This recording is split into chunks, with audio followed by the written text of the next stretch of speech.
મહત્વની વાત તમને કહેવી છે, સ્વદેશી અપનાવો, વિદેશી ભગાવો. આ યુદ્ધની સ્થિતિમાં હમણાં છેલ્લા કેટલાક સમયથી પાકિસ્તાન સાથેનો સંઘર્ષ જે ચાલે છે એમાં તમે જોયું હશે કે એ પાકિસ્તાનની સમૃદ્ધિનો આધાર અન્ય દેશો પર છે યુદ્ધના સંદર્ભની, અને એમાંય ખાસ કરીને ચાઇના. અને ચાઇનાની સમૃદ્ધિનો આધાર છે એનો વેપાર. જો એ સમૃદ્ધિ એની નબળી પાડવી હોય તો આપણે સ્વદેશી તરફ જવું પડશે. રોજબરોજની આપણી જે જરૂરિયાતની વસ્તુઓ છે એ આપણે આપણી ખરીદીએ, લોકલ ફોર વોકલ.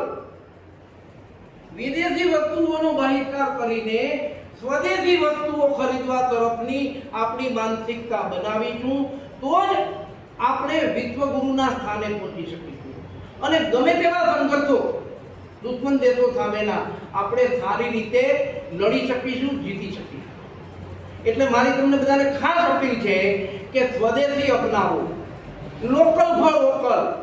હું જ્યારે પણ બજારમાં જઈશ, નાનામાં નાની વસ્તુ ખરીદીશ ત્યારે આગ્રહ રાખીશ કે એ સ્વદેશી હોય, લોકલ હોય, અને તો જ આપણે સમૃદ્ધ બની શકીશું.